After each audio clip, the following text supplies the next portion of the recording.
The impeachment might be over, but there's still plenty of dysfunction to go around. The White House press office has snuffed out its first scandal. The Lincoln Project looks like it just had a night out at Ford's Theater. And Hollywood scandals are popping up like wildfire. This is The Huddle. Can't we all just get along?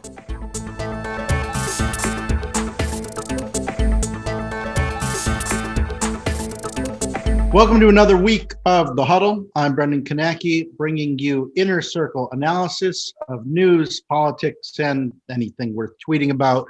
We've got Marc Ross with us, of course, communication strategist, outdoor enthusiast, and local cynic to the Washington, D.C. area.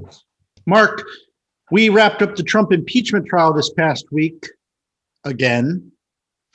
Politico said that this might finally be the time when Joe Biden actually becomes president, free of the shadow of Donald Trump. What are your impressions on this final stage of the acquittal, on where we go from here? What does the political right do? Is there any future for the GOP? You want me to answer all these questions? Let's go to the impeachment trial. I mean, this trial is over, but new trials are going to happen. We know that's the case. I mean, even Senator Moscow Mitch McConnell, who voted to acquit the president, Trump, got up on the floor of the Senate. He said he did do it. There's criminal and there's civil opportunities to take this kind of trial. Certainly the Southern District of New York. I mean, Trump's going to be on trial in one jurisdiction or another for the next 2 years for sure. That's what we know. I think what's also interesting, as promptly as it's finished, Speaker Nancy Pelosi rightly said, we're going to put together a blue ribbon panel commission to study what the hell happened on January 6th. You know, one of the first questions is why weren't there more police? Obviously, we had a whole of government failure, as we talked about. But I don't know. I have no idea what's happening with the Republican Party. You know, Lindsey Graham is saying, we need to be Trump plus, which I don't know what the hell that means. Tim Alberta did this amazing piece that posted last Friday in Politico. It's an opus. I mean, it must be 20,000 words. I have no idea. It took me 47 minutes to read. But it's all about Nikki Haley and where she goes from here. You know, is she pro-Trump? Is she anti-Trump? I got the sense she's jello. She's going to do whatever the hell she needs to do to try to find a way to get elected in 2024. And that's probably like the state of the Republican Party. I have no idea where the party's going to go. I'm glad I don't have to figure it out. But Trump will not be going away anytime soon. That's my prediction. What are you thinking? Everybody wanted to get rid of this guy, and yet we can't stop talking about him. This is one of these things I do agree with you. Pretty much people are going to sway whichever way gets them elected. A few weeks ago on this program, you said we've got 4 minor parties crammed into a 2-party system. This week, Gallup tends to agree with you. It said that 50% of people responding to their latest poll identify as independents for the first time, which is a bit odd, and that it's a 25-25 split for Republicans and Democrats, but more than 60% of people favor the idea of a third party. So do you think that it's going to be about reuniting or fracturing to get us through the next election cycle?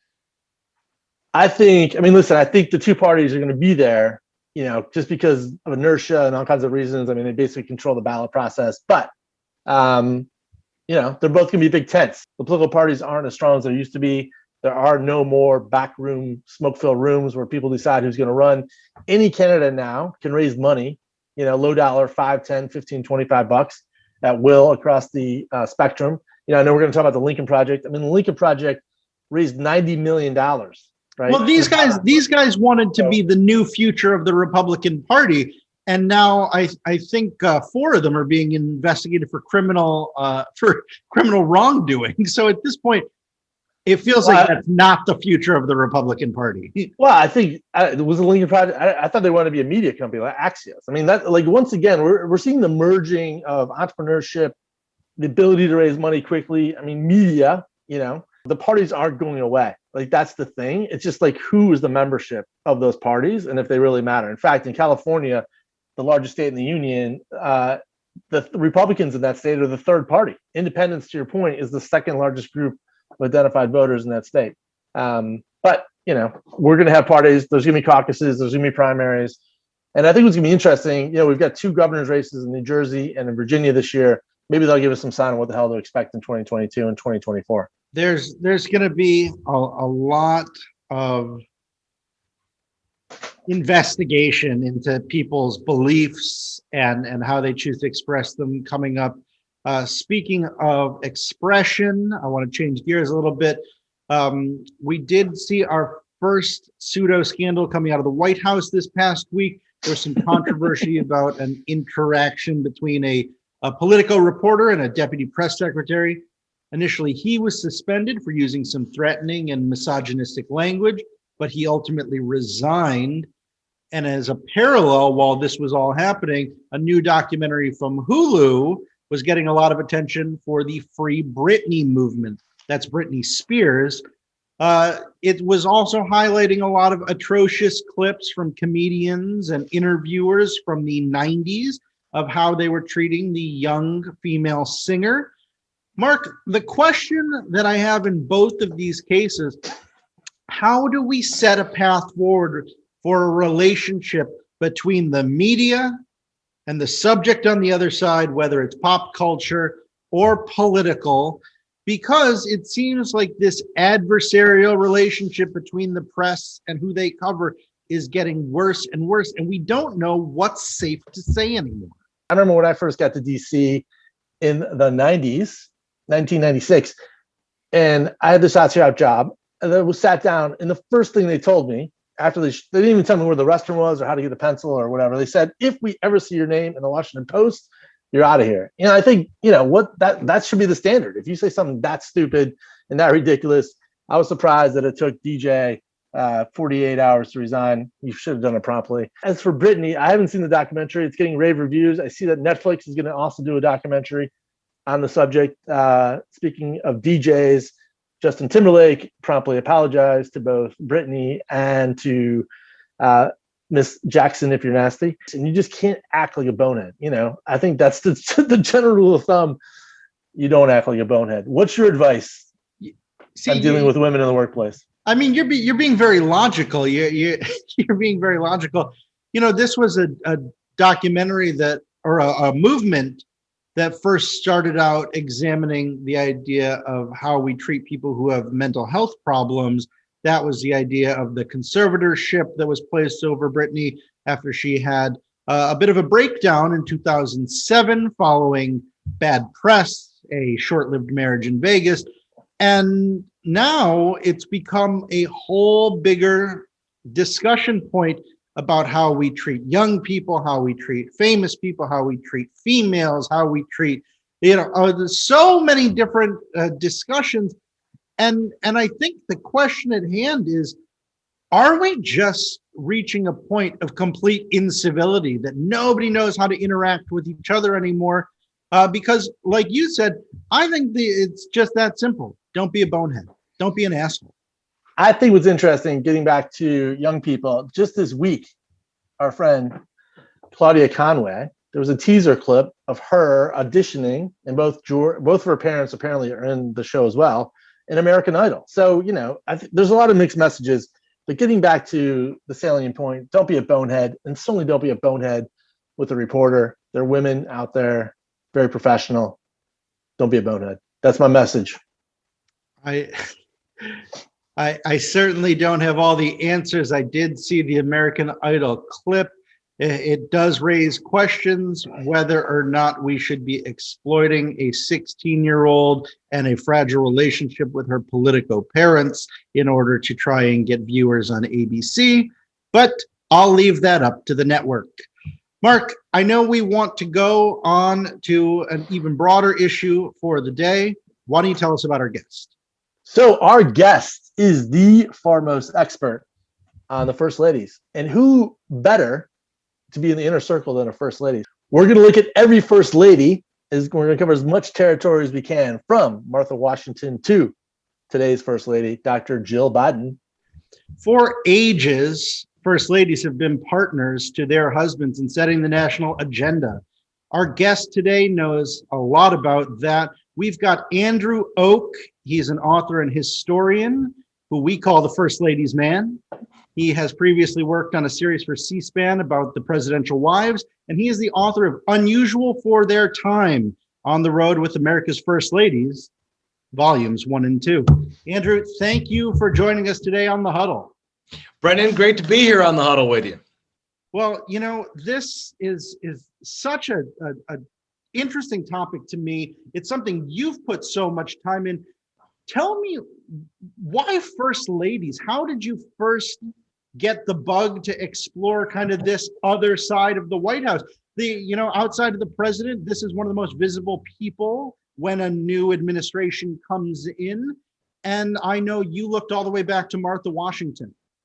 Yeah, no, Brendan, I tell you, being a television producer and working in multimedia and Washington, D.C. and politics, as you and I both have, I was in the right place at the right time. A friend of mine that I'd worked with on Capitol Hill was producing television for C-SPAN, and they were working on a project, sort of a follow-up to their presidential series. My reputation for being kind of a really just go for broke in the field and work from sun up to sundown, and I don't need a large crew, which was great because C-SPAN didn't have a big budget for it. So they gave me a camera, a couple microphones, a couple lights, and for 1 year and 2 months, I traveled the country back and forth, pinballing up, down, north, south, east, west to go to every home, library, church, school, birthplace, cemetery, train station, general store, and every place in between for every first lady, Martha Washington through Michelle Obama at the time. These women, their influence, their image from the very beginning, you've mentioned ages and ages and ages.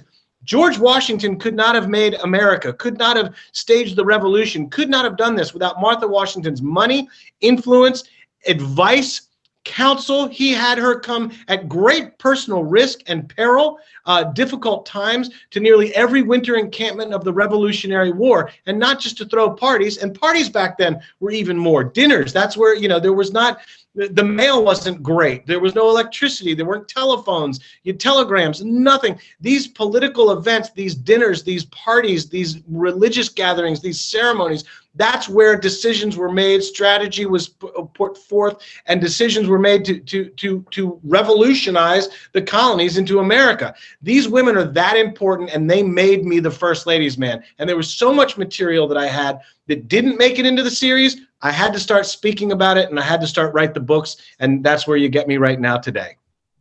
Well, that is, like you said, these are just fascinating individuals. And I have to jump right in with our newest First Lady, Dr. Jill Biden. She made history as the second lady when she kept her teaching position.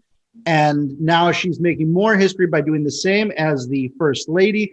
How groundbreaking is this for people to get used to the idea of a strong, capable First Lady who, we remember, obviously, there was pushback when people saw Hillary Clinton, getting involved in her husband's presidency. Notoriously, Nancy Reagan caused a stir when she was talking to psychics while at the same time whispering in Ronnie's ear. So how is it that we have this idea of a capable First Lady who's doing things? Well, you bring up some really interesting points, and keep in mind, human beings, and particularly Americans, are very, very fickle.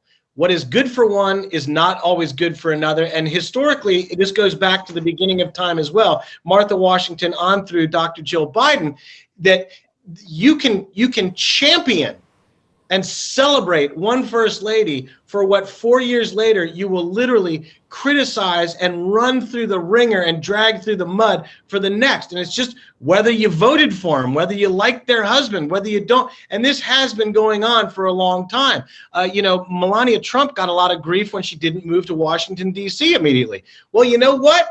This is not a paid or elected role. I'm always going to play both sides of this coin and try and give this historical perspective and relevance to what we're actually saying about these women, and say, hey, you know what? It was okay when think about it. Thomas Jefferson didn't have a wife. His daughter was his official White House hostess. And there's 4, 5, 6, some others. The most recent one hasn't been since Woodrow Wilson, when his first wife died and his oldest daughter, Margaret, was the official White House hostess. But there's been widower presidents, there's been bachelor presidents, and this is an unpaid and unelected role that we criticize and expect so much for, and there's no job description. They don't have to do anything. Just because they married a guy that beat all odds, you got a better chance of getting struck by lightning, eaten by a shark, or winning the lottery than you do winning to become president of the United States. And not all these women go in open, with open eyes into this when they meet their husbands. Now, Jill Biden, you bring up some good points there. First of all, Dr. Jill Biden. I welcomed her into the White House just like I did with Melania Trump, and just like I did Michelle Obama, and just like I'll do with whoever else is next and next and next. The first lady's man always wins an election because there's always a first lady. And when there becomes a first gentleman, I'm going to win even bigger, because then what are we going to do? We got nothing to talk about except first ladies and first spouses. So I look very much forward to that. But, I went to college. A lot of people went to college. A lot of people have within their own family people with educational doctorates. Some people have ceremonial doctorates, and we refer to them as doctors. But somehow, if you didn't vote for Joe Biden, you are inside out about the fact that we are calling this woman Dr. Jill Biden. Her keeping her day job. Now, this is, there's two sides to this coin as there are most. You could argue, does she have time? Is it the responsible thing to do with Secret Service? And is it going to be disruptive to class? And how involved will she be able to do? Because the first lady is required to travel a lot and things like that. So there is a drawback to this. And every first lady prior to her has dropped their day job. The first lady with a day job goes all the way back to Abigail Fillmore. She was a teacher and a tutor and a librarian.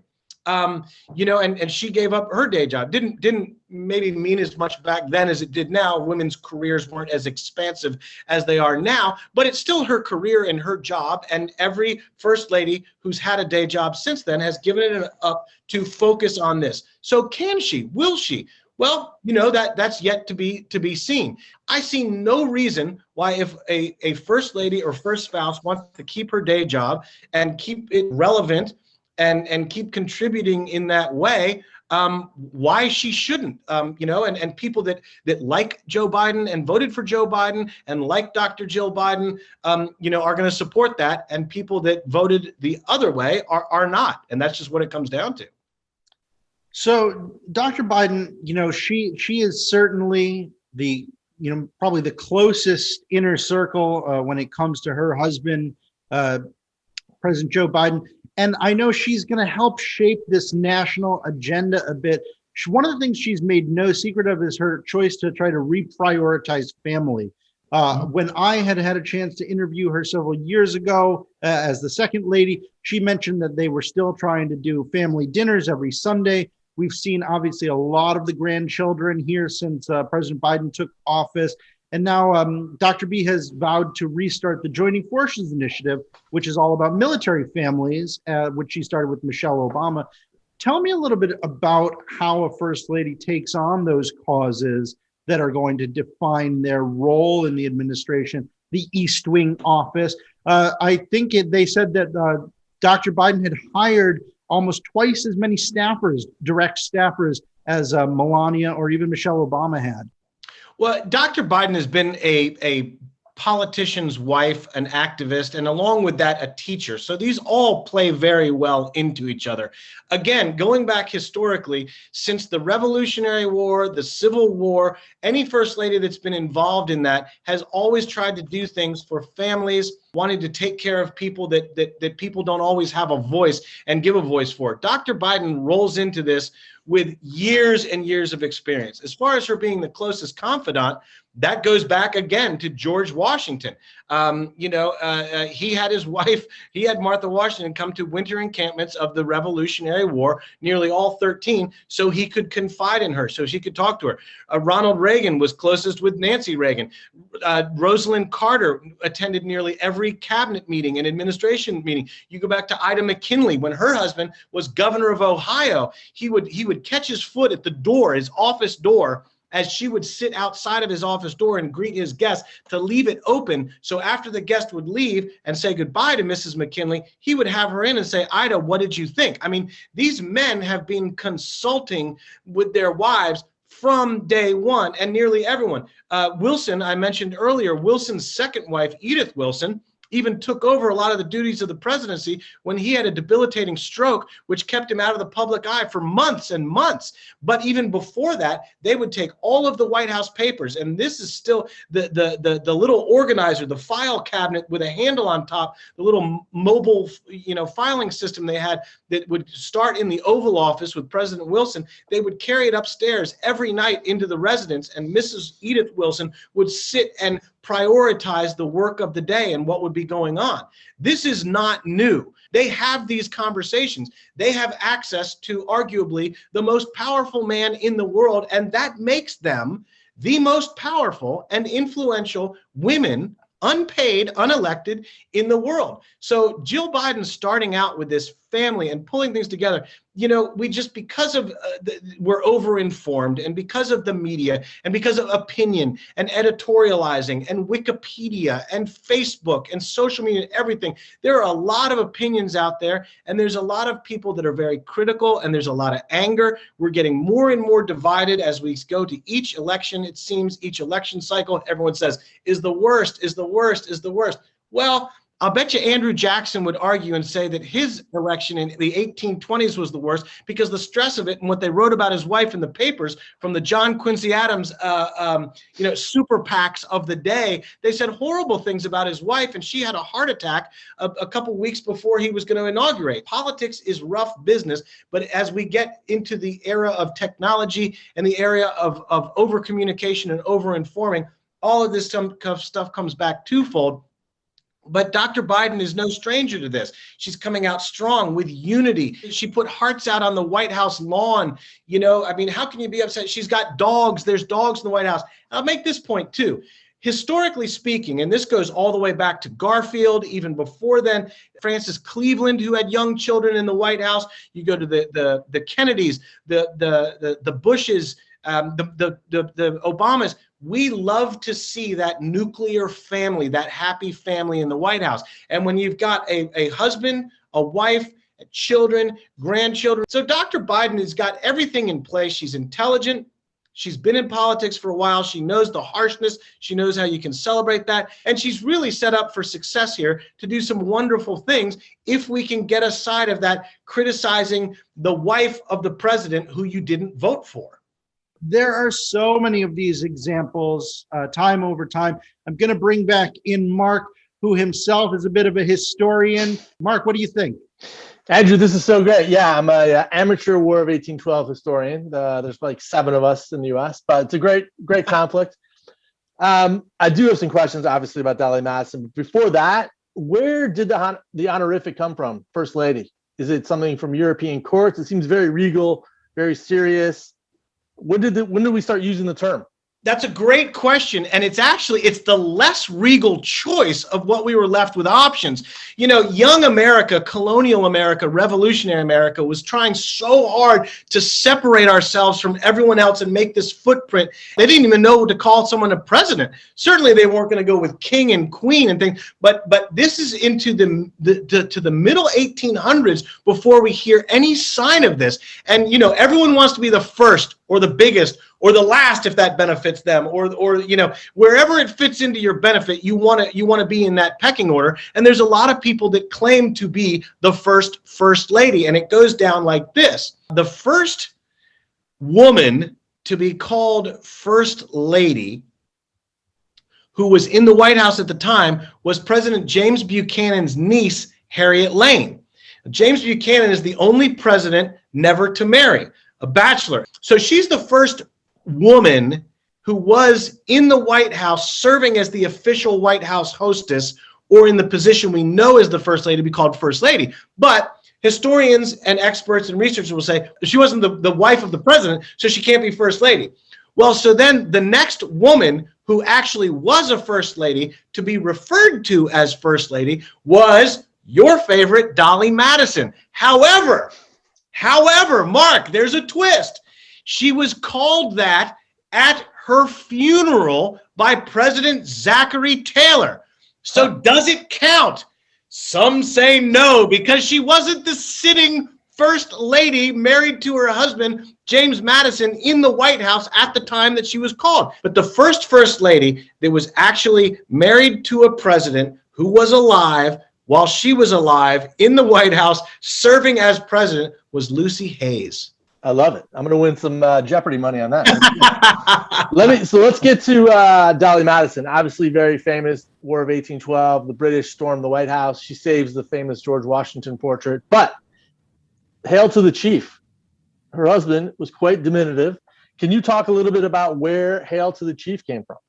Hail to the Chief is reportedly first played, again, there's contention. Everyone wants to be the first. Sarah Polk is apparently the first lady to play Hail to the Chief as associated with her husband coming into a room, and they prove that by showing they've got it. I've held it, the music book that has Hail to the Chief, that was a hymn that she used to play as a child, and would have done that first for her husband, although some other people claim that as well.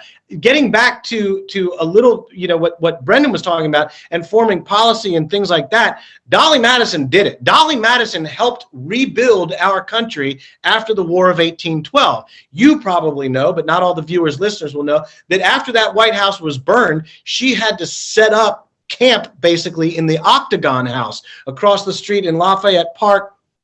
And one of the things that attracted her to the Octagon House, the foyer that you walked into was the shape of an octagon. And she said no one could be stuck in a corner.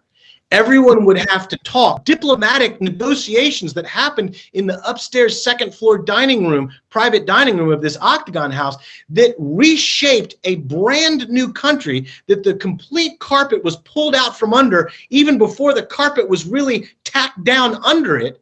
Absolutely love it. Those are great stories. Let's flash forward to current. We've had one recent first lady run for president. Michelle Obama's doing stadium tours, like selling out. Can you talk about kind of the recent celebrity aspect, the bigger than life personalities we're having with our first ladies? Sure. I mean, you got a lot of this that started really with Nancy Reagan. She comes from Hollywood. She knows how to work pop culture. She's sitting on Mr. T's lap at Christmas time. She's given toys to kids. She goes on Different Strokes, goes on TV.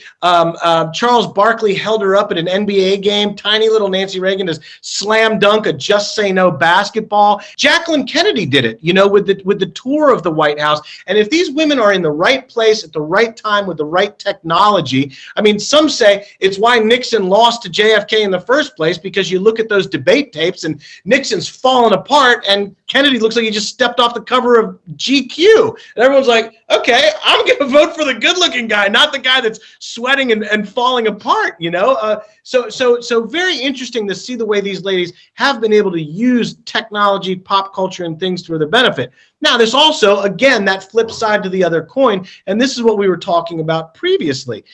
The last first lady, in all my travels, all my research, and all my theses that we liked pretty much across the board, no matter what we felt about her husband, was Laura Bush. George Bush, a long drawn out 2000 election, hanging chads, all the other stuff. But and then a lot of stuff happened during his administration. 9/11, real estate rose, real estate crashed. The war on terror. There was a lot of controversial things that happened during the Bush administration, which gave people, understandably, very strong feelings for or against George Bush. But no matter what you thought about George Bush, as is historically prevalent and the norm, you loved Laura Bush. And she was able to do it without social media. And she was able to do it without Facebook, and without so many opinions, without so many unsubstantiated opinions, without as many people presenting themselves as experts or putting out facts. Enter Michelle Obama. There's the explosion of Facebook. There's the explosion of I guess TikTok wasn't around by there, Snapchat and Instagram, Twitter, everything where people can just say whatever they want unchecked. And from this almost cowardice and secluded bunker of your home where no one's going to call you out.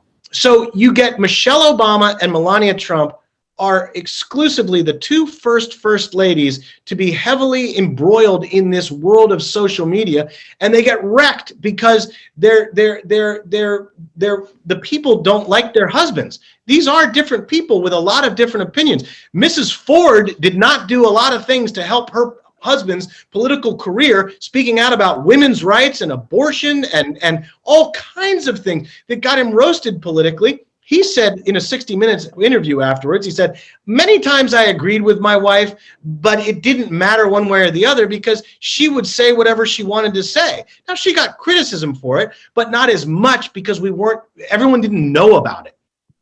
Absolutely fantastic. This is a great discussion. Brendan, what do you think? There's one more thing I think we need to touch on. It's the elephant not quite in the room yet, but I want to talk about second gentleman Douglas Emhoff. He is potentially right now, he's broken the first ceiling. Merriam-Webster has now added the term second gentleman into the dictionary. It's paving the way for obviously what we would know, first gentleman. Where's the last stage to this?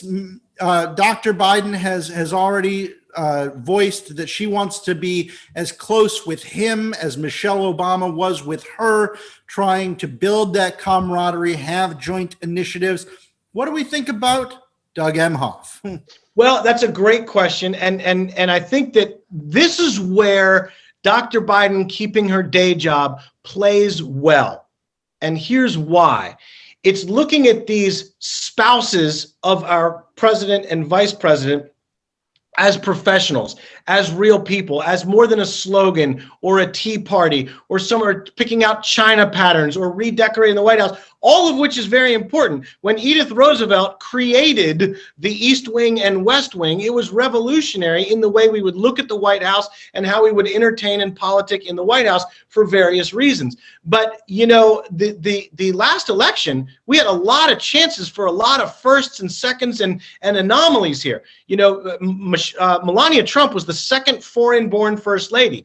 The only foreign-born first lady before that was Louisa Catherine Adams, John Quincy Adams' wife, in the early 1800s. One of the first questions I got was, what are we going to call Bill if Hillary wins?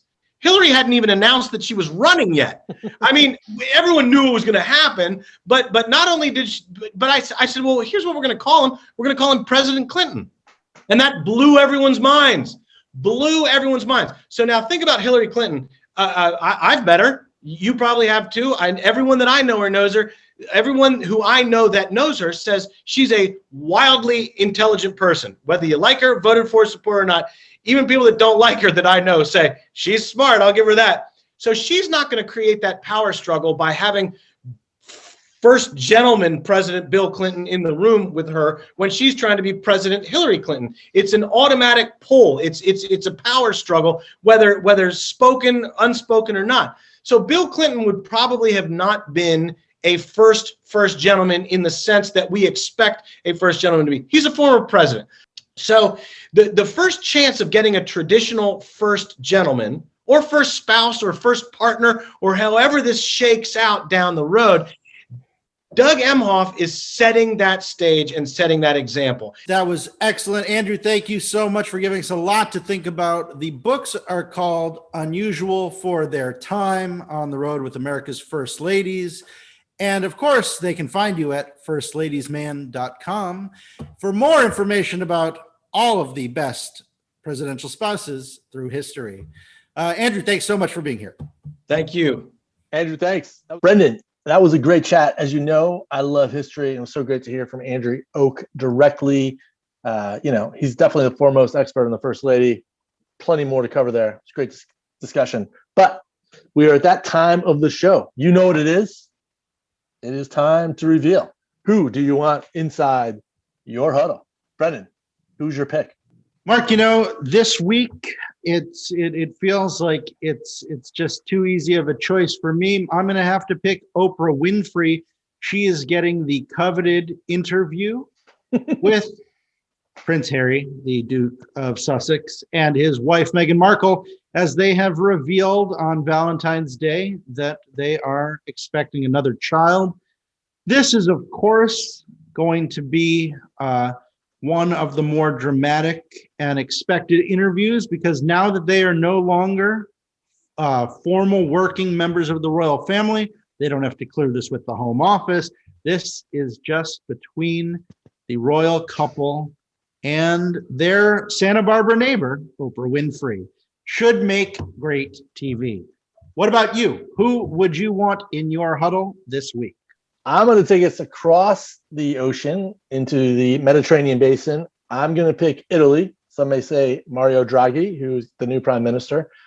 There have been, I don't know if you know this, Brandon, there have been 66 governments in Italy since the end of World War II. But I'm going to speak to somebody even more important than Mario Draghi for Italy, Stanley Tucci. He just launched a new show on CNN where he is exploring all the beauty, all the food, all the wine, and all the great passions that is Italy. So my pick for this week, who I want inside my huddle, is Stanley Tucci. You don't want him in your huddle. You just want to be in Italy right now. You're probably correct, but whatever. I'll do it. I can do what I can to get to Italy. That's all that it is. Thank you, everyone, for joining us again for another week of The Huddle. We appreciate your comments and feedback. And above all, we're glad to welcome you into our huddle. We'll see you next week.